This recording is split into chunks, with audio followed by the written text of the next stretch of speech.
મોરબીના શહેરીજનોને આશા હતી કે મહાનગરપાલિકા બન્યા બાદ રોડ, રસ્તા, લાઇટ, પાણી, ગટર જેવી પાયાની સુવિધાઓ તેમને સરળતાથી મળશે, પરંતુ ચિત્રકૂટ સોસાયટીમાં પાણી અને ગટરની સમસ્યા મામલે અનેક વખત તંત્રને રજૂઆતો કરવા છતાં કોઈ કાર્યવાહી ન કરવામાં આવી હોવાના આક્ષેપ સાથે લોકોમાં રોષ જોવા મળ્યો હતો। સ્થાનિકોનું કહેવું છે કે વર્ષો વીતી જવા છતાં પણ સોસાયટીમાં પ્રાથમિક સુવિધાનો અભાવ છે। શું નામ તમારું? લિપ્સાબેન જાની। અમે વર્ષોથી અહીંયા રહીએ છીએ। અહીંયા રોડ, રસ્તા, પાણી અને ગટર બધું મીંડું છે, કોઈ જ સુવિધા નથી। રોડમાં ખાડા પડી ગયા છે, ચોમાસાનું પાણી ભરાય છે અને ગટરનું પાણી જવાને બદલે પાછું આવે છે। એવું ક્યાંય હોય?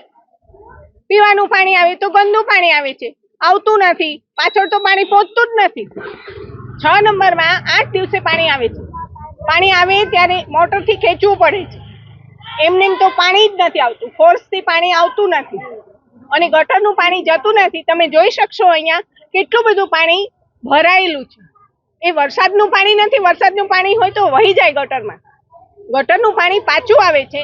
રહેવાસીઓને એટલી બધી તકલીફ છે, અમે નર્કથી પણ બદતર જિંદગી અહીંયા જીવીએ છીએ એવું કહીએ તો કાંઈ ખોટું નથી। અમે નગરપાલિકામાં અસંખ્ય વખત રજૂઆતો કરી છે, પણ આ બધું તંત્રના બહેરા કાને જ જાય છે, કોઈ અમારું કાંઈ સાંભળતું નથી।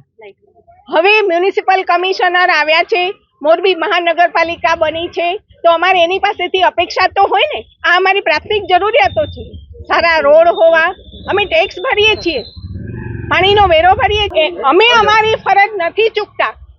તો મ્યુનિસિપલ કમિશનર પાસે અને પદાધિકારીઓ પાસે અમારી એટલી જ રજૂઆત છે કે અમારું ગટરનું પાણી એક વ્યવસ્થિત કરે। અહીંયા નાના બાળકો દરરોજ સવારે સ્કૂલે જાય છે, એને કેટલી તકલીફ પડે આ ગંદા પાણીમાંથી પસાર થવાનું। સ્ટ્રીટ લાઇટો ચાલુ હોય તો સવારે 10 વાગ્યા સુધી ચાલુ હોય, ન આવે તો રાત્રિના 11 વાગ્યા સુધી સ્ટ્રીટ લાઇટ આવતી જ નથી।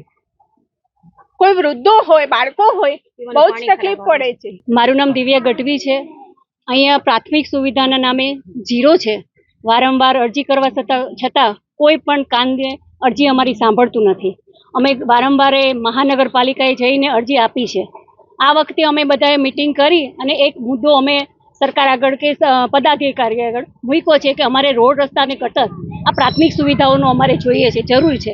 જો આ લોકો અમારી વાત નહીં સાંભળે તો આ વખતે અમે લોકોએ સંગઠન કરી એકતા દેખાડી અને નક્કી કર્યું છે કે આ વખતે અમે વોટ આપીશું નહીં। આ વખતે ચૂંટણી માટે જ્યારે એ લોકો આવશે ત્યારે અમે એનો બહિષ્કાર પૂરો દિલથી બધા એક સાથે મળીને કરીશું। આ અમારો એક મુદ્દો છે।